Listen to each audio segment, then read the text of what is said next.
Primera carta de Pedro, capítulo 3, versículos del 8 al 12, nuestra lectura de hoy. Y si se dan cuenta, la primera palabra que tenemos en este primer versículo es finalmente. Es decir, que en este momento Pedro está concluyendo, está cerrando una idea que vamos a meditar el día de hoy. Todos los hombres tenemos problemas con la autoridad. Hay muchos que hoy se quejan del gobierno, otros que se quejan de sus padres, otros que se quejan de sus maridos, de sus pastores y otros más de cualquier otro tipo de autoridad que hemos visto que es legítima, si existe.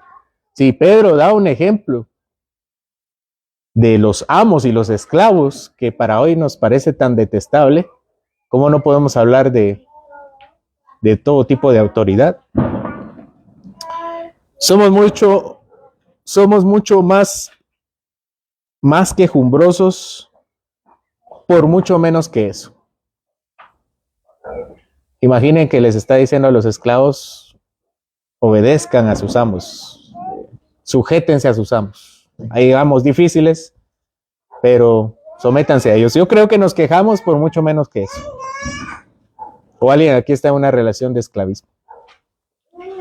Nosotros no conocemos ni un poco qué es lo que significa tener un amo. No lo conocemos, no sabemos qué es. No conocemos ser esclavo. No sabemos qué significa. O sea, la exhortación de Pedro está mucho más allá de lo que nosotros podemos imaginar. Imaginen si ellos lo cumplieron, ¿qué clase de cristianos seríamos nosotros si ponemos excusas delante de Dios? La obediencia al gobierno, a los padres, a los maridos, a los jefes, etcétera, etcétera, no es ni siquiera cerca de lo que Pedro está insinuando. Está por muy debajo.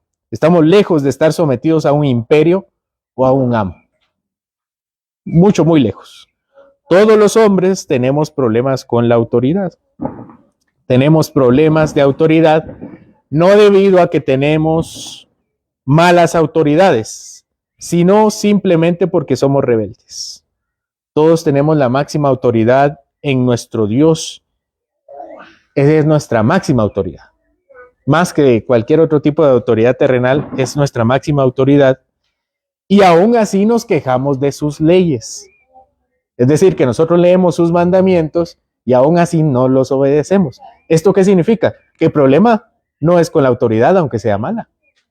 El problema está aquí, en el corazón, que ni aun que tenemos una buena autoridad en Dios y tenemos leyes buenas en la palabra, aún así las desobedecemos. Esto significa que nuestro problema no es debido a la construcción de la legislación y el cuerpo jurídico de nuestro sistema actual, es debido a nosotros mismos. Nuestro problema con la autoridad no es la calidad moral de la autoridad. Es decir, allá hay muchos incrédulos, estos políticos están demasiado corruptos. No es eso, sino por nuestra calidad moral. No necesitamos un cambio de autoridades ni mejores leyes para que nuestra situación personal cambie. No me malinterpreten, los cristianos debemos procurar mejores autoridades, si es posible, y mejores leyes, pero no son ellas las que harán que nuestro problema del corazón se componga. Al cristiano no se le permite escoger al menos peor. O sea, al cristiano no se le permite eso. O sea, ahora que se acercan las elecciones, no tenemos permitido escoger el menos peor. Tenemos que escoger a aquella persona que sea digna del cargo que nuestro Señor ha puesto para que muchos lo tomen. Al cristiano no se le permite escoger a cualquiera, sino al que él mismo tiene el corazón de escoger. Pero que una parte esté bien hecha no hace que la parte de nuestro corazón sea buena. Sin embargo, el problema que tenemos con la autoridad es un problema de rebeldía generalizado, que encuentra su máxima expresión en las autoridades. No se trata de hablar del gobierno, sino nuestro problema es general, completo, íntegro. Y es uno que inició desde el Edén. Dios le dijo a ambos: no coman de este árbol, porque el día que comieren vuestros ojos serán abiertos y seréis como Dios. Ciertamente morirán. Nosotros preferimos ser nuestra propia autoridad en Adán. Cristo vino, por otra parte, y se hizo obediente, se hizo humilde, se hizo siervo, se hizo servidor de todos, se hizo reo de muerte. Cuando lo golpeaban, no devolvía con golpes, y cuando lo insultaban, no respondía.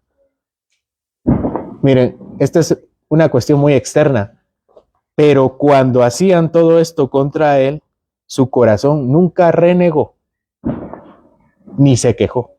Es decir, nunca tuvo adentro la rebeldía y dijo: solamente no lo voy a decir mejor, para ser ejemplo. No, en sí mismo, una persona íntegra que actuaba conforme se sentía. Él nunca renegó ni de las autoridades civiles y mucho menos de Dios, que lo puso en esa situación. Cristo puso el gozo delante de él y enfrentó la cruz.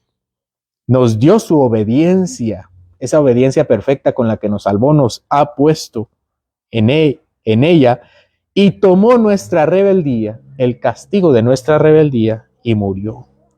Nos dio una vida sumisa para hacernos humildes aquí en la tierra, humildes como Él, como dice Filipenses capítulo 2, versículo 3. No hagan nada por contienda, no hagan nada para pelearse o por vanagloria. Es decir, no digan: voy a tener buenas obras para que los demás se callen la boca. No hagan nada por eso. Antes bien con humildad, estimando cada uno a los demás como superiores a él mismo. Lo que está diciendo aquí el apóstol Pablo es que si ustedes ya tienen autoridades, si nosotros ya tenemos autoridades, en cierto sentido deberíamos considerar a los demás también como superiores a nosotros mismos. Versículo 4, no mirando cada uno por lo suyo, sino cada cual también por lo de los otros. Haya pues en vosotros este sentir que hubo también en Cristo, que se humilló y que murió. Esto en el mundo exterior, es decir, allá afuera, entre los que no son creyentes, es inconcebible. Hablar de sumisión allá afuera es pecado, aunque no crean en todos los demás pecados. Este es un mundo de liberación y de revoluciones. Eso es lo que hemos mamado a través de la última historia, de los últimos siglos. Pero esto es una total contradicción al tener una religión de aquel que se humilló hasta la muerte de cruz. Esto es una contradicción nuestra si nosotros mismos no nos humillamos siquiera un poco. No se equivoquen. Este tipo de sometimiento no lo conoce el mundo.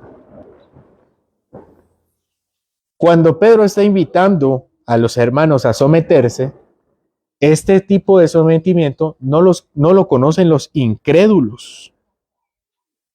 Solo lo conocemos aquellos que somos, como dice Pedro mismo, extranjeros y peregrinos. Pensemos en alguien del mundo no creyente que sea humilde, entre comillas, sin ser cristiano. Gandhi. Alguien así. Que nosotros digamos, qué gran ejemplo de humildad, pero que no era creyente. Pensemos en alguien a la cual sus autoridades lo insultan y cae. Que no sea creyente. Pensemos en cualquiera. Pensemos en alguien a la cual sus autoridades inmediatas, su marido, la golpea, la desprecia, aquel cuyo jefe no reconoce su esfuerzo. Pensemos en cualquier tipo de autoridad que sea mala. ¿Acaso el no creyente está siendo como Cristo? De hecho, no le interesa ser como Cristo. La respuesta es no. Cuando una persona incrédula se humilla, no porque está siendo humilde, lo que pasa es que cree tener la razón. Cuando alguien humilla a alguien que no es creyente, empieza a menoscabarse, ¿no? Y aquí empieza lo que algunos psicólogos han llamado como baja autoestima. Y ciertamente entre los no creyentes, empieza a menoscabarse su dignidad. Se siente de menor calidad. Eso es verdad. Se siente incapaz, se infravalora. Eso es lo que nosotros podemos creer y podemos ver en los no creyentes que son sometidos y humillados. Pero esto no le debería pasar al cristiano. A un cristiano que le insultan, que lo golpean, que lo menosprecia, debería pasar lo que al buen extranjero y buen peregrino debería sentir. Y así se llama este sermón. Buenos extranjeros, buenos peregrinos. La reacción del cristiano cuando se humilla santamente o cuando se somete obedientemente a Dios es, versículo 8, finalmente, sed todos de un mismo sentir, compasivos, amándoos fraternalmente, misericordiosos, amigables. Estas son las características del verdadero humillamiento, la verdadera humillación, de la verdadera humildad. El apóstol dice finalmente porque está terminando el tema de la humillación santa y el sometimiento obediente. El contenido general de la carta, y es el nombre de esta serie de Pedro, es vivir con esperanza. Y el contexto, el cual Pedro ha iniciado desde el capítulo 1, es el sufrimiento.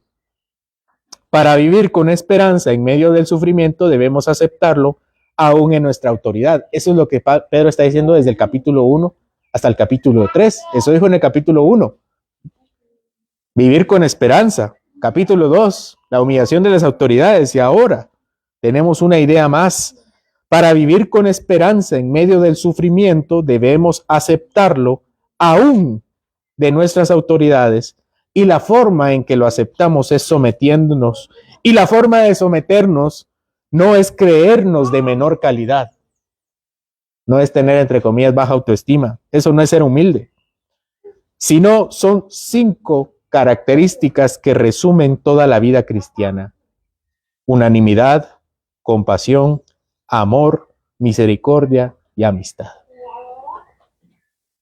Estas 5 formas, si se dan cuenta, forman un quiasmo. ¿Qué es un quiasmo? Se introduce mi nota teológica a continuación. Un quiasmo es una figura literaria de la escritura donde la primera idea corresponde con la última, la segunda con la penúltima, la tercera con la antepenúltima y así sucesivamente. Por ejemplo, Génesis, la Biblia en general es un quiasmo. Génesis inicia con la creación y ¿con qué termina Apocalipsis? Con la nueva creación. El Antiguo Testamento desarrolla la caída y el Nuevo Testamento desarrolla la redención. Son ideas tipo sándwich. Bueno, estas 5 ideas también tienen esa disposición.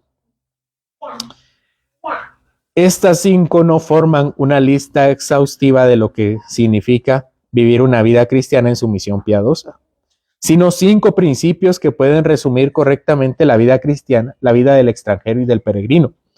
El que obedece a las autoridades, ya sean amos, esposos, magistrados, etcétera, debería esperar que brote de él estas grandes cualidades.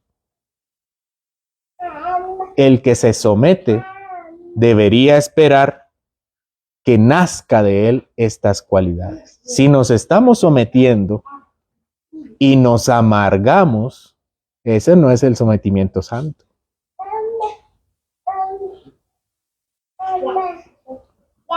Si renegamos cuando nos sometemos, eso no tiene ningún mérito. Si creemos que tenemos menos dignidad y nuestro ánimo decae y nuestra percepción de nosotros mismos baja, no estamos teniendo una humillación correcta. La humillación correcta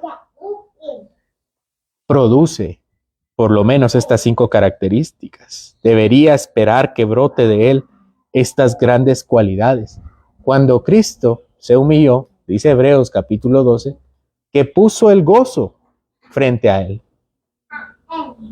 ¿Qué clase de ser humano hace eso? Solamente los cristianos, solamente aquellos que viven como extranjeros y peregrinos. No amargura ni murmuración, quejándose de la vida de humillación que le tocó vivir.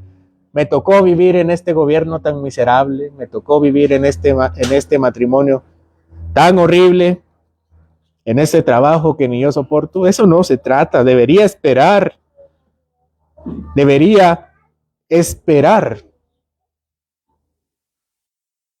en aquello que va a recibir, en la herencia. Lo primero que se requiere, de acuerdo con Pedro, es un mismo sentir. Es la primera característica. Y cierra con amistad. Amistad es el vínculo. Exactamente, esto significa, unanimidad significa tener un ánimo, una misma forma de pensar. En un mundo donde todos nos consideramos superiores a los demás, no puede existir esto.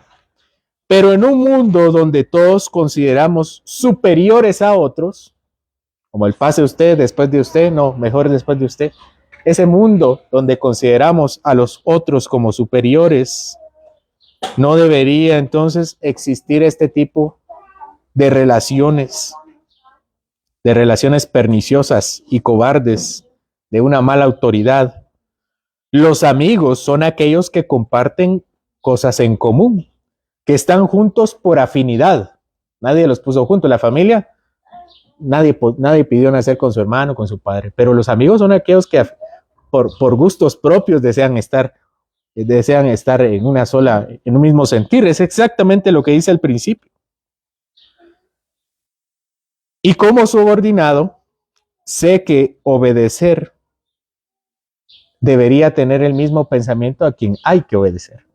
Si yo tengo una autoridad, si yo soy autoridad, debería tener el mismo sentido que aquel que está debajo de mí. Vamos con el siguiente, el segundo y el antepenúltimo.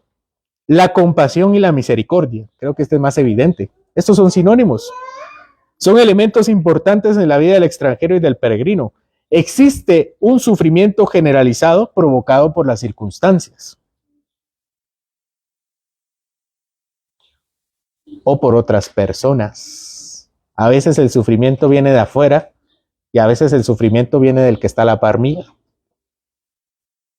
Pero si estamos dispuestos a extender nuestra mano de ayuda, levantarnos será mucho más fácil, como dice Eclesiastés.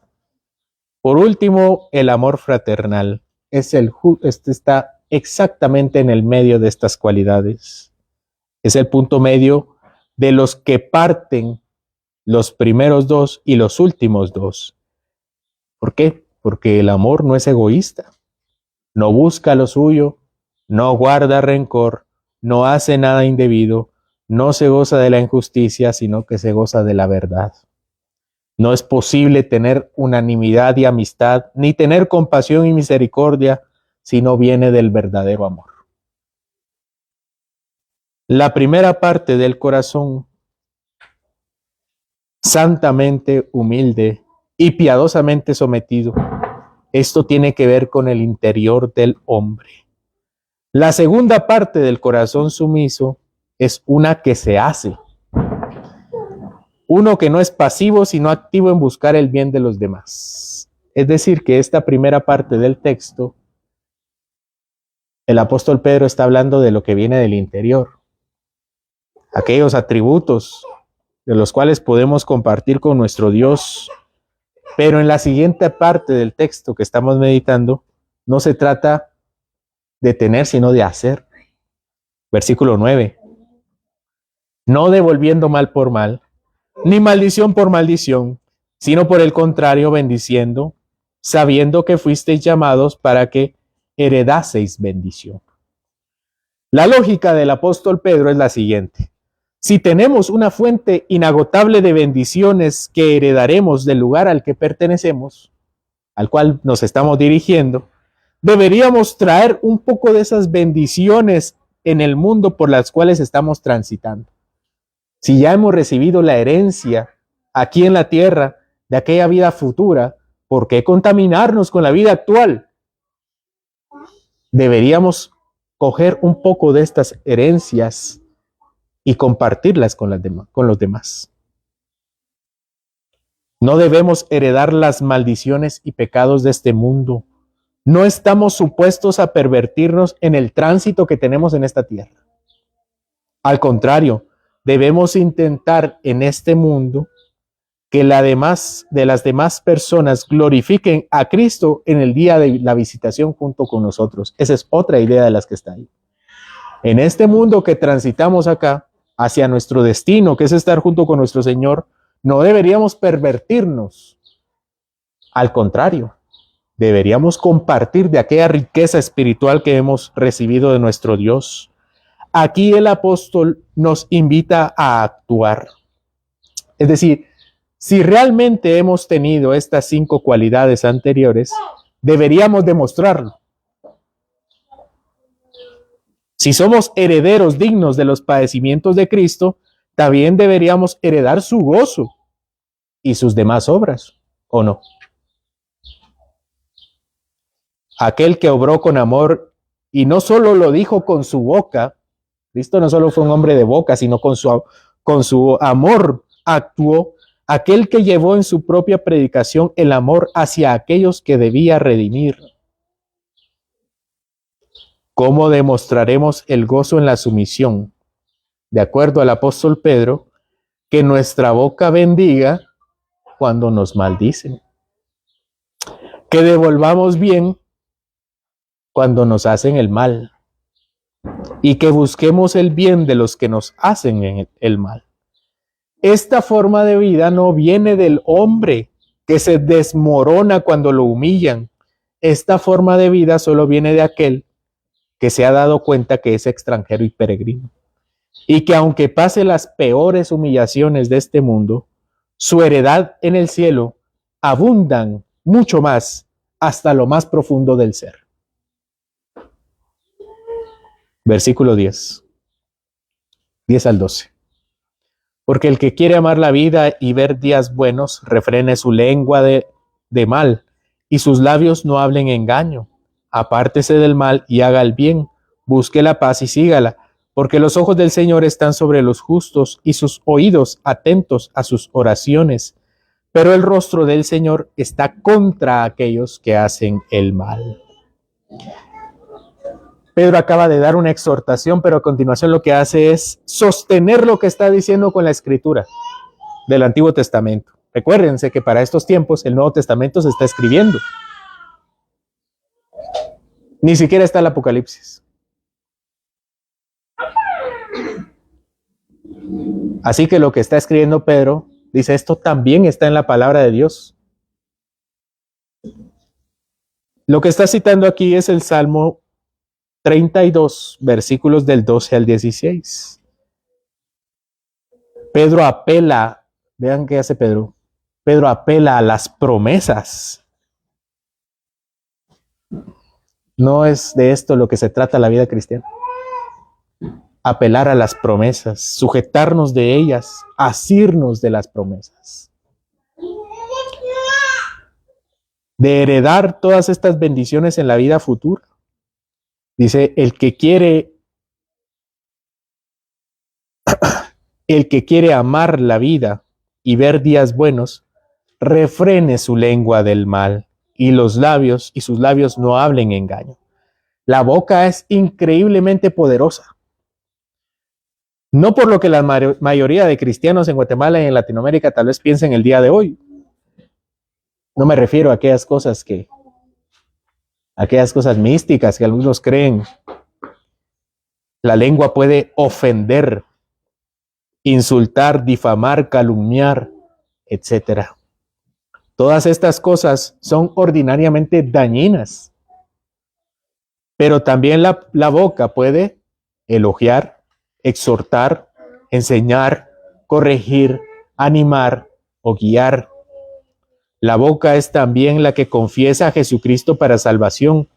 Y la boca es la que ora para que se manifieste el poder divino. La boca es la que predica. Aquel que quiere amar la vida y ver días buenos, use correctamente su boca. No es solo la boca la que debemos apartar, pero este es el inicio. Después dice, apártense del mal y hagan el bien, busquen la paz y síganla. Eso tiene que ver mucho más que nuestra boca. Esto tiene que ver no solamente con un momento. Cuando uno habla es un momento y se acaba. Esto tiene que ver con nuestra forma de vivir. Busquen la paz constantemente, síganla. Persíganla. Esa es la idea del texto. Manténganse detrás de ella, cerca. El elemento final en todo este asunto está, de acuerdo al salmo que está citando, el elemento final de todo este asunto está en que Dios nos está viendo. Dios está pendiente de las autoridades déspotas, pero también está pendiente de los que no se saben humillar, de los rebeldes. También está sus ojos sobre ellos. ¿O acaso Dios no se ha dado cuenta que muchas veces tenemos malas autoridades? Ya se dio cuenta. De hecho, se ha dado cuenta mucho más que nosotros. Pero también ya se ha dado cuenta de cuán rebeldes somos nosotros. Dios no mira las apariencias de aquellos que se callan y dicen, yo me tengo que humillar, pero adentro estoy amargándome. Dios no mira las apariencias, Él ve el corazón. Sabe si lo que estamos haciendo es hipócrita. Podemos aparentar ser humildes y podemos engañar a los demás, pero a Dios no se le escapa absolutamente nada. Si se dan cuenta, esto es difícil, por no decir que es imposible, sin Cristo, sin su Espíritu dentro de nosotros. Lo que está haciendo el apóstol Pedro es elevando la barda hasta un lugar inaccesible para los seres humanos, a menos que los hombres tengan el Espíritu de Dios. Entonces podemos humillarnos sin amargar nuestro corazón, sin deprimirnos, sino siendo amables, compasivos, sinceros, amorosos, fraternales, bendiciendo con nuestra boca en vez de maldecir, buscando la paz aunque los otros busquen la guerra. ¿Se puede hacer? Pedro aquí no está poniendo cosas imposibles, no para nosotros, para los que están allá afuera. En el mundo, desean vivir una vida que deje de amargarse con las autoridades o sentirse menos que ellas. Entonces sean transformados. Sean transformados por Cristo para cambiar sus afectos y sus acciones. A veces nos parecemos más al mundo de lo que nos hemos dado cuenta. ¿Y saben qué es lo peor?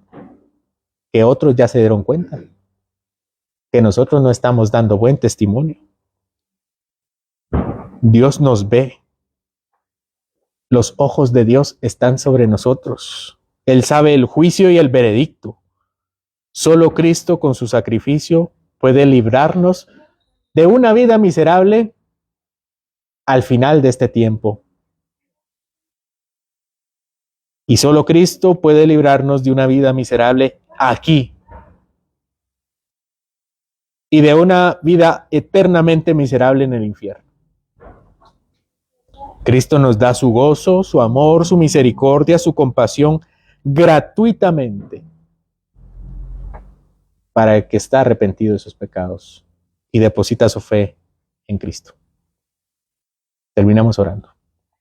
Señor, estas cosas que pones en tu palabra son imposibles para los hombres y difíciles para nosotros, a menos que estemos aferrados de ti, a menos que estemos sobre la roca, que nuestra casa esté fundada sobre ese gran fundamento en el cual el edificio, Señor, que tú estás construyendo se cimente.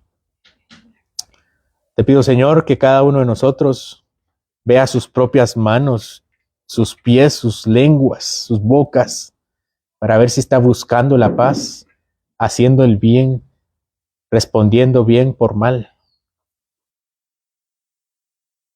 y pueda examinarse a sí mismo.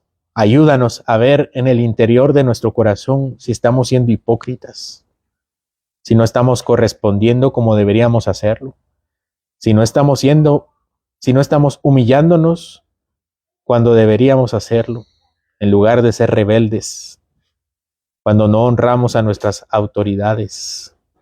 Te pido, Señor, que tú pongas en nosotros esta y muchas más cualidades que están en tu palabra.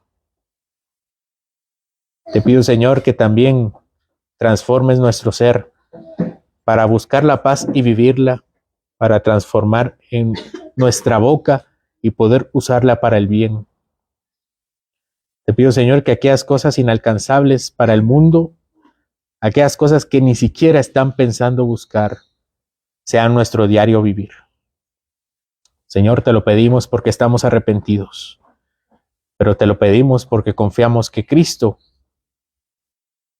ha sufrido el castigo por nosotros, se ha humillado en nuestro lugar y que nos ha dado vida eterna, una vida eterna que deseamos vivir desde ya.